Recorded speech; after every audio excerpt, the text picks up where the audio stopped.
murakoze cyane. Reka unsuhurize mugenzi wawe mubwire ngo tugiye kumva ijambo ry'Imana muri uyu mwanya.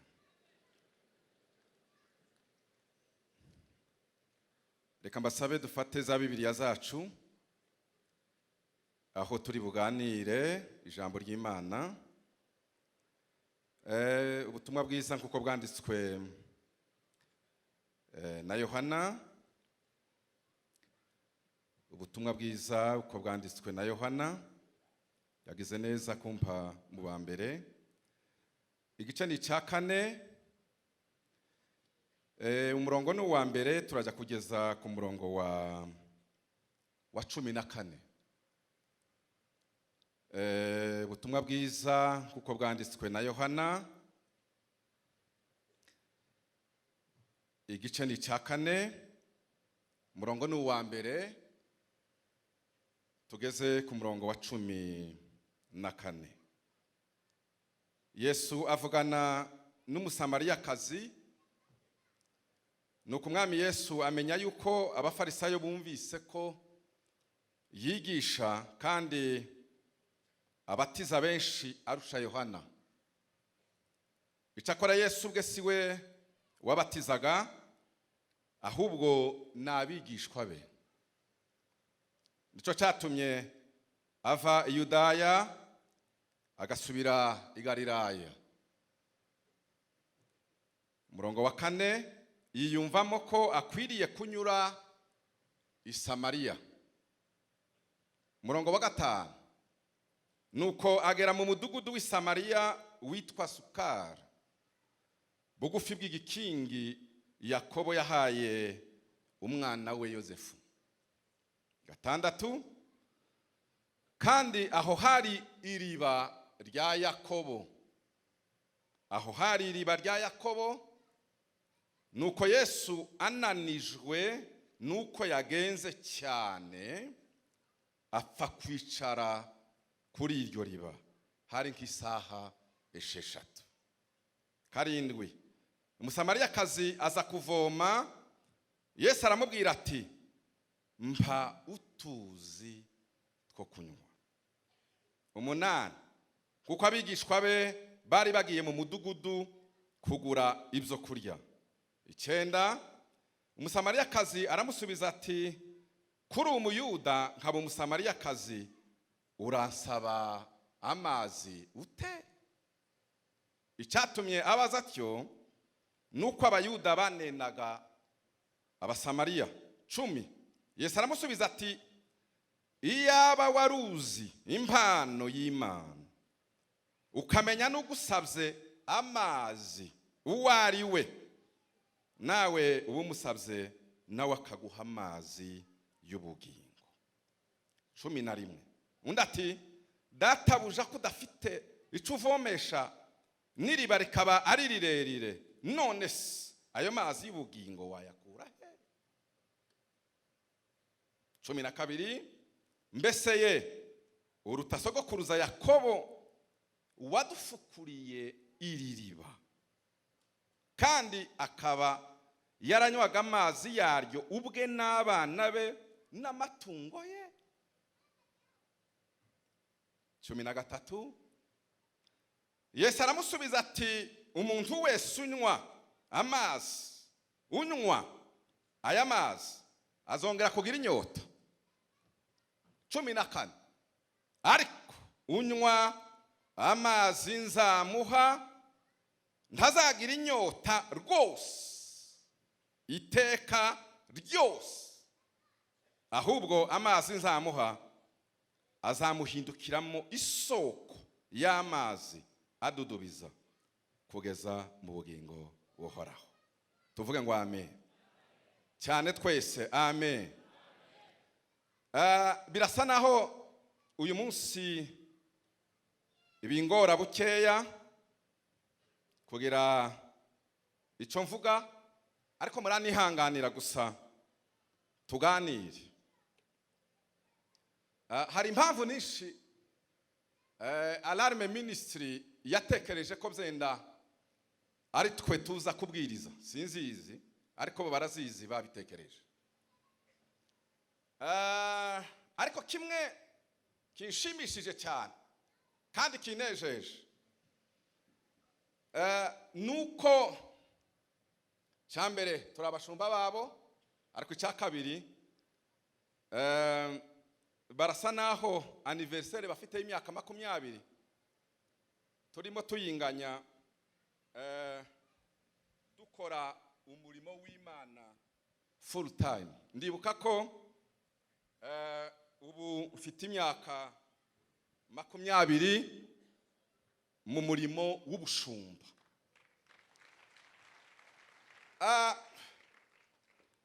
Ndajya rero kubapartaja ibintu byinshi ariko ndagaragaza kubihinamwe ibintu bibiri gusa. Ndagira ngo mbabwire iki kintu. Aha dusomye murasanga ikiganiro cya Yesu arimo aganira n'umugore w'umusamariya. Iki kiganiro urakibonamo ibice nka bibiri. Igice cya mbere urasangamo ibyo twita characteristic cyangwa se ibintu byarangaga uyu mugore w'umusamariya. Icya kabiri ubonamo urasangamo muri ibyo bibazo uwo mugore yari afite, urasangamo ibisubizo umwami Yesu yatanze kuri ibyo bibazo. Icya mbere ibibazo byarangaga uyu mugore w'umusamariya. Yari ahari afite ubuzima kandi ari umugore ura, ariko icya mbere cyamurangaga Yesu amuganirije hari ibyo yasohoye byari biri imbere buri muntu atabonaga inyuma. Icya mbere yari yuzuye amacakubiri.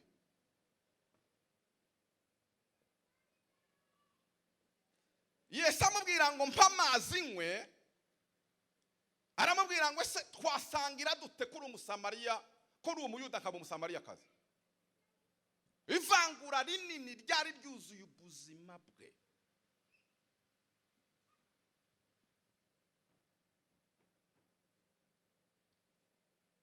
Cyo ni icya mbere. Icya kabiri cyamurangaga uyu mugore w'umusamariyakazi yarangwaga n'inyota nyinshi cyane y'ubusambanyi.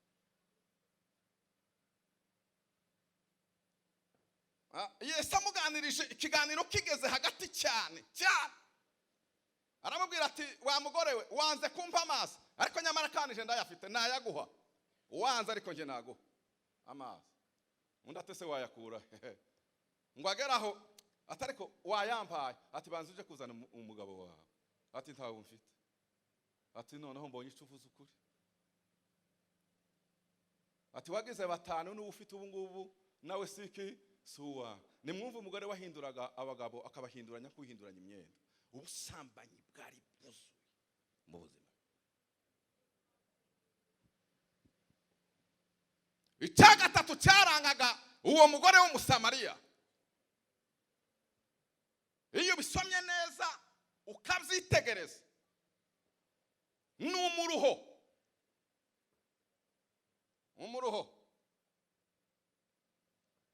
Muvuga mwese ngo umuruho. Uyu mugore yararanzwe n'umuruho mwinshi cyane. Urambwira ati se pastor wabikuye? Umwami Yesu yamuganirije, Bibiliya yatubwiye ngo zari saa 6 aje kuvoma saa 6 asanga Yesu yicaye ku iriba. Aramubwira ati wa mudame wampaye ku mazi yo kunywa sangahe? Saa 6. Uzi impamvu ya saa 6?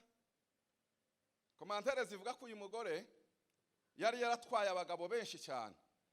Iyo yafaga gutinyuka ngo arajya mu bandi badame bakamubona yararubonaga. Baramubwira ati turakubonye urakanyagwe, umukubita ibipfunsi, umutera imigeri, noneho asigara ahunga abandi akazatekereza isaha abandi bagore bose barimo bitegura mu ngo zabo batekera abana babo n'abagabo babo, akabico guhinyuza akaja kuvoma.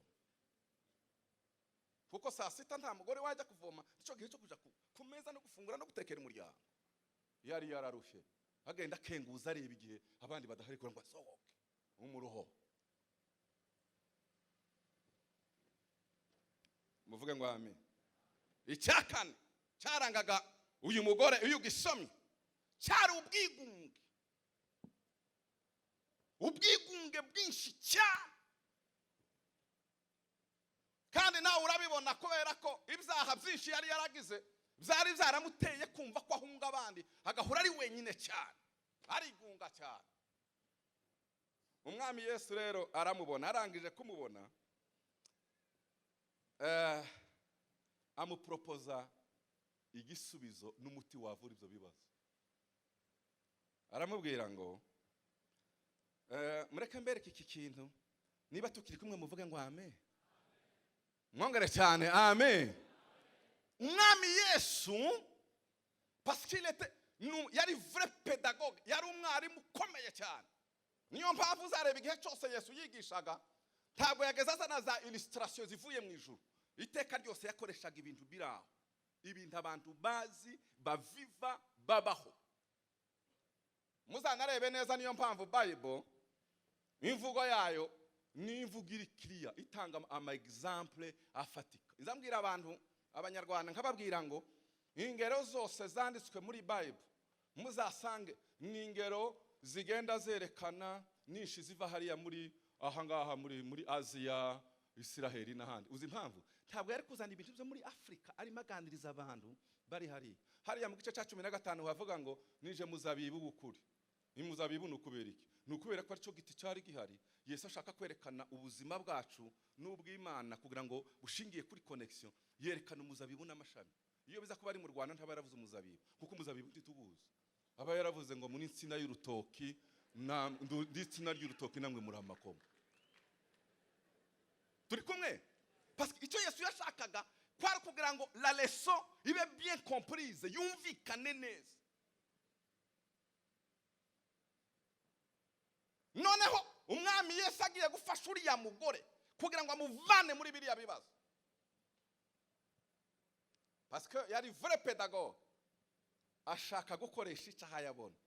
Aramubwira ati wa mugore we, undi ati Yesu, wakwemeye nkaguha amazi, kandi ayo mazi nyaguhaye azahinduka isoko idudubiza mu buzima bwawe iteka byose. Ushobora kwibaza ukavuga ngo se Yesu yashaka kumubwira iki? Icyambere yashaka kumubwira, yarimo amubwira ati uramenyereye kuza kuvoma amazi avuye muri iyi soko akumara inyota zose na les besoins physiques, inyota z'umubiri n'ibindi byose tubimenyereye. Ati Yesu, ariko reka nkubwire, ufite izindi besoins spirituelles, kandi izo ngizo zikeneye iyindi soko ishobora kuzicecekesha. Muvuga ngo haleluya. Mwongere cyane haleluya. Aramubwira ati ngewe isoko naguha cyangwa se yava mwayo mazi yacecekesha izo nyota zindi zose. Iyo umaze kuvoma uranywa, warangiza kunywa inyota zindi zose zigashira, ariko nanone ubusambanye ntibushira, amacyakubiri ntashira, ubwigunge bwawe burahari, umuruho wawe uracyahari, ariko nyamara kandi hari isoko yindi utazi, uyigezeho wanywa kandi ugakira.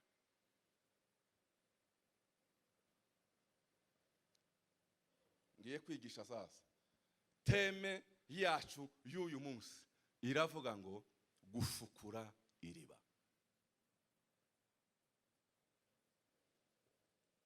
Impamvu nahereye hari mbabwira ngo bzeni impamvu bampisemo alarme munkurikire sasa nuko bzenda tunganya imyaka muri ministry full time, maze kuba pastor. Hari inyigisho nahuye nazo z'abagabo bakozi b'Imana babiri, ndababwira ibintu bya challenges ubuzima bwanje bw'umuhamagaro. Ngitangira upastor umukozi w'Imana umwe yaraje arigisha avuga ijambo rikomeye ryinjira mu buzima bwanje ndarisingira. Aratubaza aratubwira ngo ngiye kubigisha abantu babiri. Uwa mbere ni Yakobo, naha twasomye ngo yacukuye iriba arapfa. Sauli yubaka monima arapfa. Ndongera nsubire. Cyo gutuma nabwiye ngo munkurikire mwese abari ha. Yakobo yabayeho ubuzima bwe afukura iriba arapfa. Sauli, umwami Sauli wa Isirayeli, yubaka monima arapfa. Aratubaza ngo mwebwe mwese muri ministry yanyu uzafukura iriba cyangwa uzubaka monima?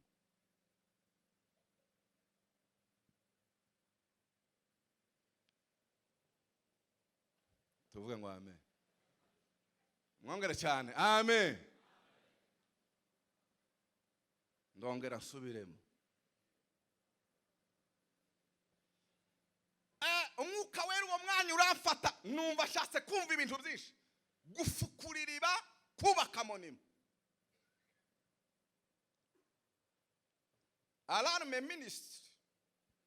Iyi riba bavugaga niyi nimurebe namwe.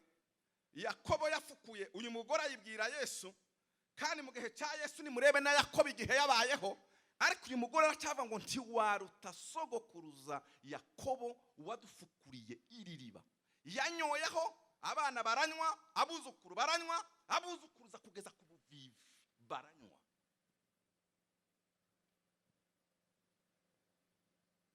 Uyu mwanya rero 20 ans ya anniversaire, imyaka 20 yo kwizihiza isabukuru, ni imyaka ya evaluation. Nico cyambere. Ariko nanone ni n'imyaka ya project. Ureba inyuma ugasuzuma uko byagenze, ukanareba n'imbere ugaprojecta.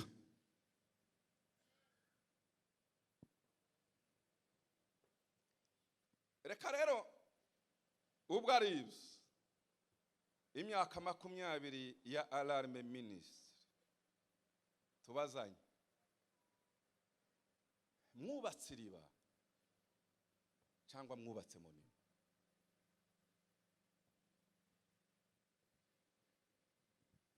Mwebwe abaraha mwaje kwizihiza no kubana na alarme ministry, ndababaza mubona alarme ministry yarafukuye iriba cyangwa yarubatse monima? Iyo usomye mu ndirimbo ya Salomo igice ni cya 4 umurongo wa 15 haravuga gutya ngo uri iriba ryo hagati y'imirima, uri soko y'amazi abeshaho. Uri soko y'amazi abeshaho. Reka subiremo.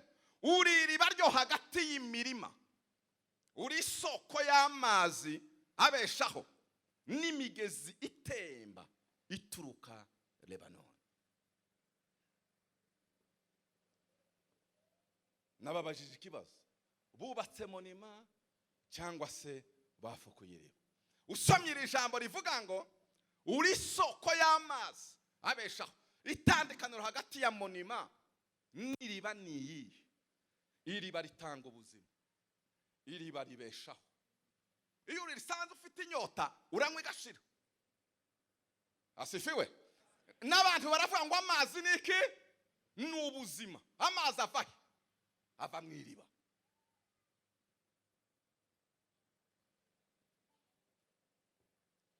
Buriya rero kugira ngo usuzume urebe umurimo ukora unawuhereza amanota ukumeze, nukubanza kureba mu buzima bwawe n'imibereho yawe n'ibyo ukora ni bande bibeshaho.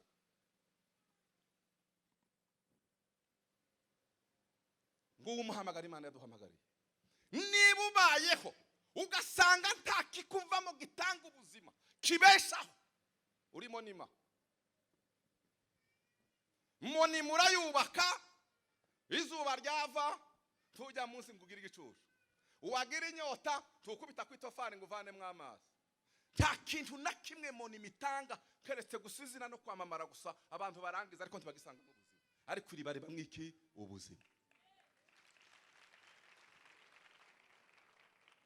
Ndashaka kubaza, mbabaze rero mwese, Alarme Ministry yubatse monima cyangwa yafukuye iriba? Muvuge cyane, yafukuye iriba cyangwa yubatse monima? Ni amarangamutima cyangwa mutanze amanota meza? Impamvu nuko mu myaka 20 Alarme yabaye iriba, impamvu yatanze ubuzima.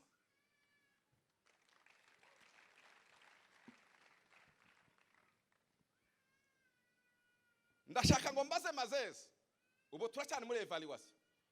Ubuhamya bwose ugeze Doha ukagira ute hirya no hino wazengurutse, icyo abantu bishimiraga Alarme niki? Nuko hari abantu benshi bari babayeho batagira ibitotsi. Indirimbo za Alarme ngo zigereho, imitima irakira barasinzira. Ingo zari zigiye gutandukana ngo zumva indirimbo n'ubutumwa bwiza, zirongera kandi zirasubirana. Ababyeyi bongera gukikirwa n'ababyeyi babo. Asifiwe Yesu. Abantu bari bafite ubwihebe mu buzima bwabo, bongera kandi ibyiringiro birazuka. Amen. Impamvu nuko Alarme Ministry yatanze ubuzima, yabaye isoko. Icyambere rero mbashimira uyu munsi guhera kuri representa n'abandi bose, nuko mutubatse monima ahubwo mwafukuye iriba. Tubaha amashi menshi cyane mu izina rya Yesu. Niba turi kumwe tuvuge ngo amen. Mwongere cyane amen. Reka mbasabe mwese wongere wirebe, abakozi b'Imana bari hano, namwe abayobozi bari hano, mu rwego Imana yakwizeye ikagushiramo, wubaka monima yawe cyangwa wafukuye iriba?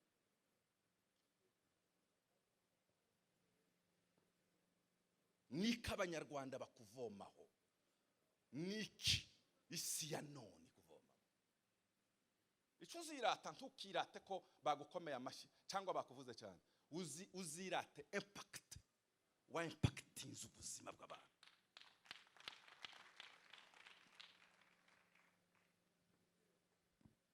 Ko mwacecetse cyane nuko mwaje muri concert. Uvuge ngo amen.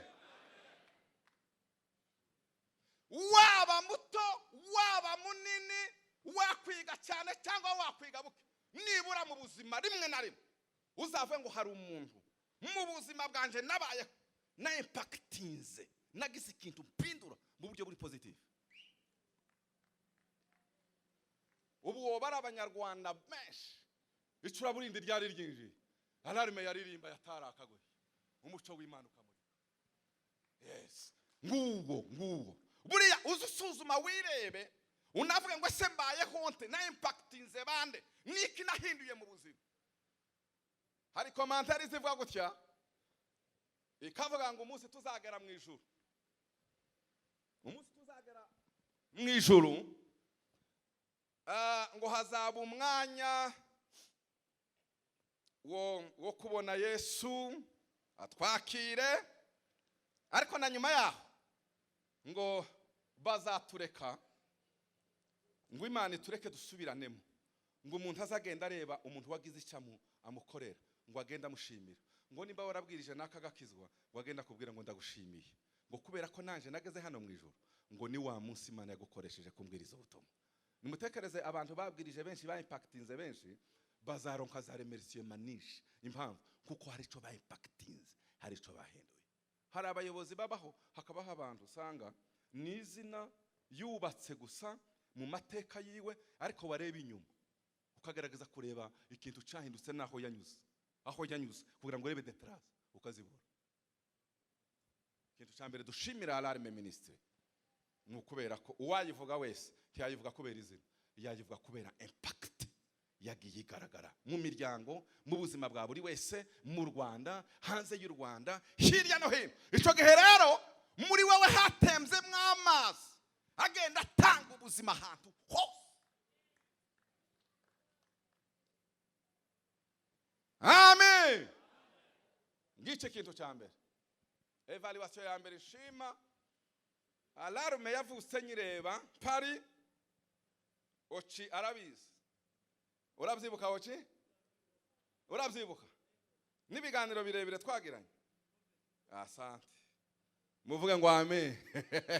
Mwongere cyane amen. Turaziranye cyane cyane.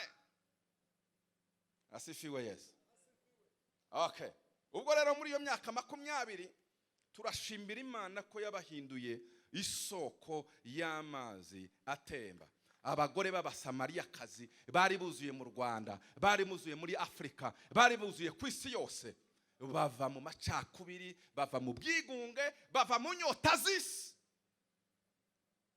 Icyo ni ikintu cya mbere tubashimira. Icya kabiri rero, ubwo tumvikanye kuri icyo ngicyo, tuvuge twese ngo amen.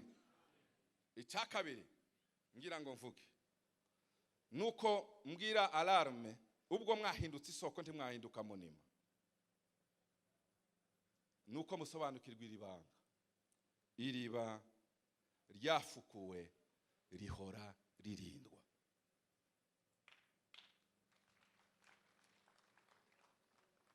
Nyuma y'imyaka 20 kwirara ukibwira ngo yes, evaluation ili positive, byose byagenze neza, très bien.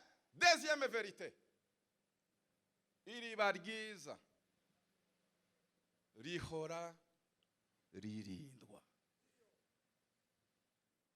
Nongere subiremo, iriba ryiza rihora ririndwa. Nitwongera kandi kugaruka muri anniversaire y'imyaka 20, mugejeje imyaka 40, tuzasuzuma tumenye ngo yes, mwarubatse de ririnzwe gute.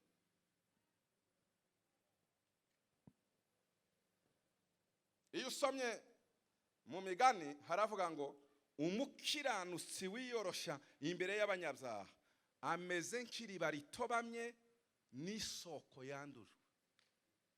Ndababaza, iriba ryatobamye n'iriba ryandujwe tirifite amazi? Munsubize, tirifite amazi? Aranyobwa? Nuko yandujwe. Kugira amazi ni kimwe, kuba ari mazima ni ikindi. Rirarindwa rero, muzarinde iriba ryanyu kugira ngo ritanduzwe.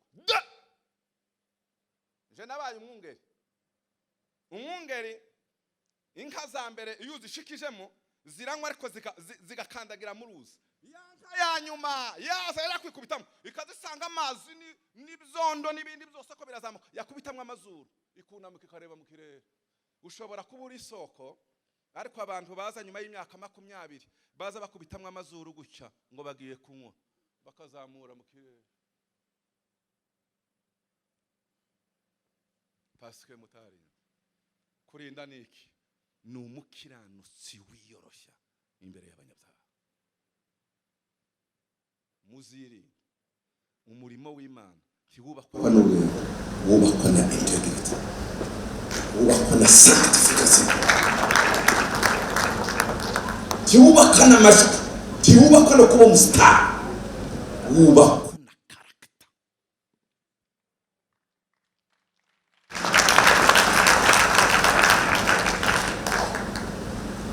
Muvuge ngo amen. Hallelujah. Amen. Muza mukomeza musuzume, murebe abagabo babarimo, murebe abadamu babarimo, murebe abahungu babarimo, murebe abakobwa babarimo, musuzume karaka.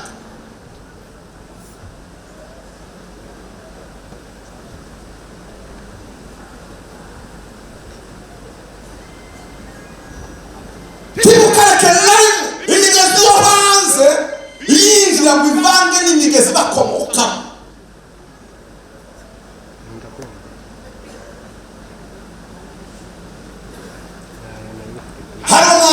Hari umuntu wagize komantere aravuga ngo usigaye ushaka isi ukayisanga mu itorero, washaka itorero ukayisanga mu isi.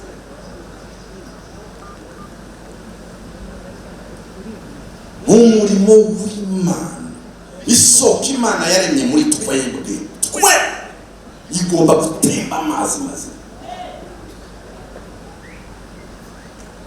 Nanda kari naje nk'uko yambwiye ngo ndababwira kabisa.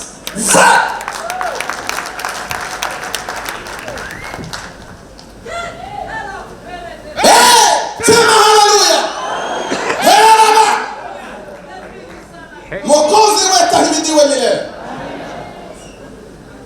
Mwira mugenzi wawe umubwire ngo isoko y'amazi meza irahindwa.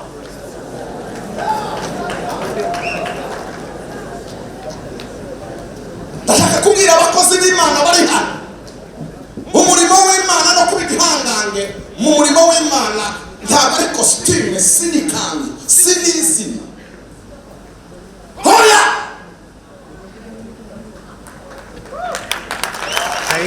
Hey.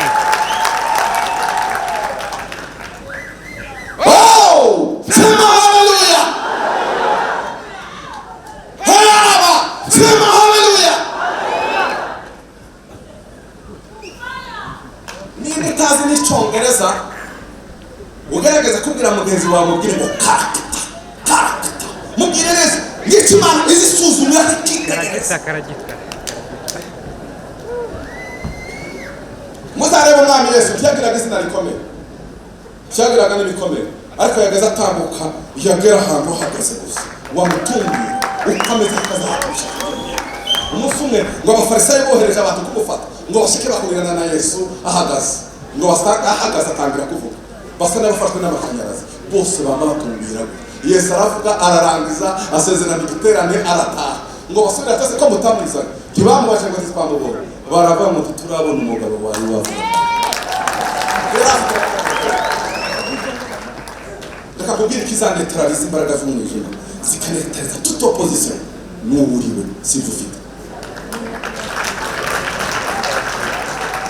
Muriya abagabo bakomeye bose aho bari, haba mu murimo w'Imana, haba mu buyobozi ubwo ariko bwose, ubuhangane si ubunini, si n'ubutunzi, n'uburiwe.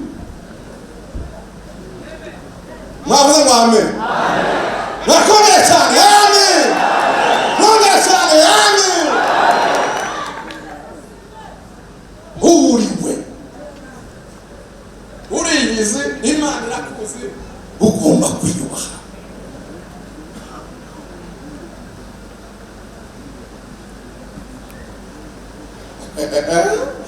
Yo, sema nini nyote?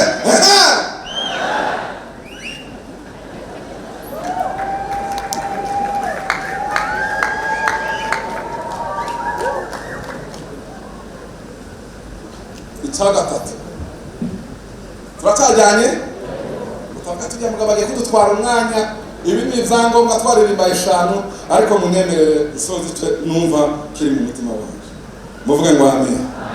Muvuge ngo itagatatu. Itagatatu. Iri batirindwa gusa. Iri bari ravomererwa. Riravomererwa. Kuvomera waririnda rikagira amazi meza tiritobana, ariko turuwa utarivomerera rigakama.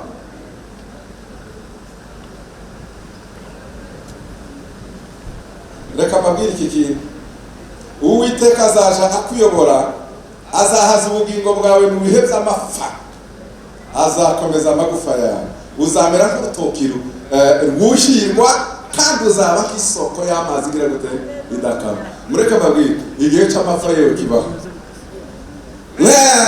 Amapfa yabayeho, ariho, azabaho. Ibishaka kugira ngo bidukamye mu mwuka byabayeho, biriho, bizaza. Ariko reka mbabwire ibanga ni ukuvomerera.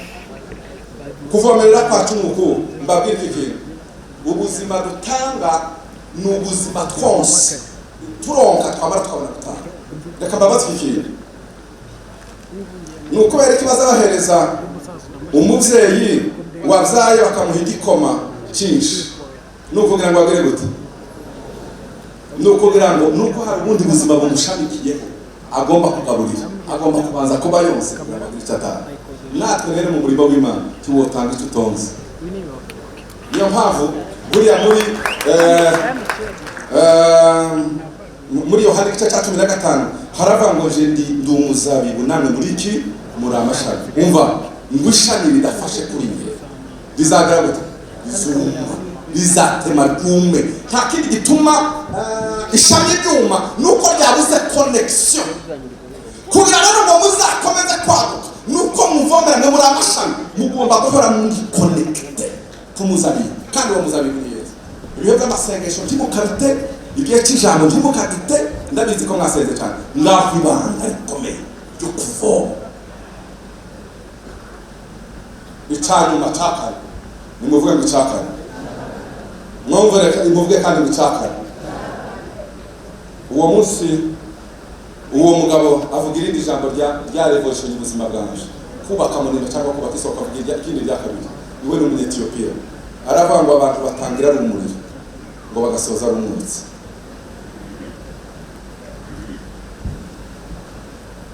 Muzamubona ministre buriya hari amahame ahindura umuntu ukibaza nagize ubwo buco gihe ubuzima bwanje nzubaka munima cyangwa se nzafukura isoko. Aho hari ingamba nafashe. Cya kabiri ngo abakozi b'Imana benshi za ministry nyinshi zitangira ari umuriro zigasoza ari umwotsi. Umwotsi uzubera ngo none ni umuriro, tuwateka ibiryo ngo bishye, tuwamara imbeho n'ubwo ufeze sabe ngaho hari iki hari uzuhumura umwotsi bakagira ngo none bavuye ku muriro naho n'umwotsi mutupu. Ara mwatangiye muri umuriro. Evaluation 20 ans toujours umuriro. Nabonye muririmba hano bamwe sinarizi impano, ubu noneho namenye impano za abakozi b'Imana tuzaturirimba tugasingira nabakuruye kurura bamwe muri mwebwe ndabakurura ndabazana neza namambazana numva ko mbashina hano mu gituza ndava ngo aba basure n'aba bagabo n'aba bagore mu muriro. Ariko ndashaka kubabaza uwo muriro uzakomeza ugende, muzarinde gusoza muri umuriro, muzirinde kuzahinduka umunsi. Babwira iki kintu, umukozi nyawe uzaramba ntazatekereza ku byo yatangiye, azatekereza mu ntego. Niba ushaka kuzaresisa mu buzima tugatinde kuri commencement, ariko uzatekereze comment je vais finir. Voilà l'homme intelligent. Abagabo bose bakomeye bazi ubwenge utangira wibaza ngo natangiye ariko sicyo gikomeye.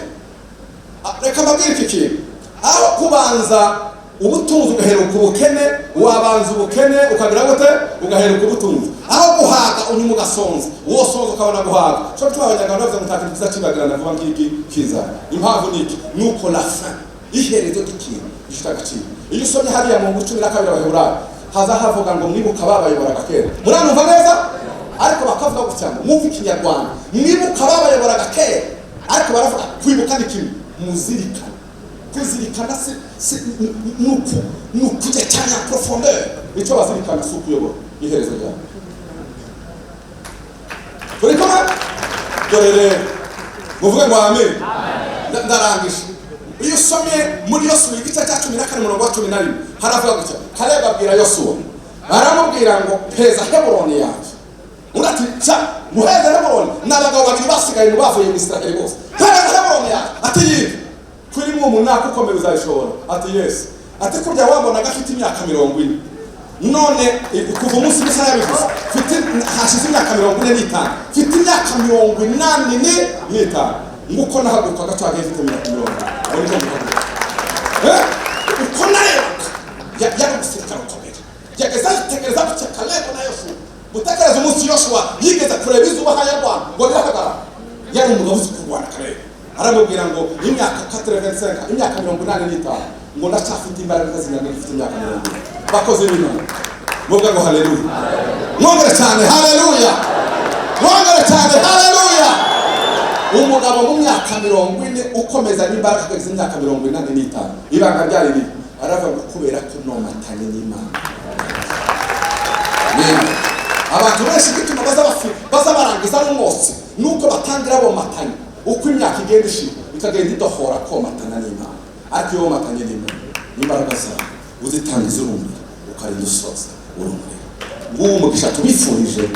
RY'IMANA ministry mwabaye isoko, mukomeze mu isoko, muririnde, murivomere, kandi mwatangiye mu rumuri muzasoze mu rumuri. Imana ibagirire neza.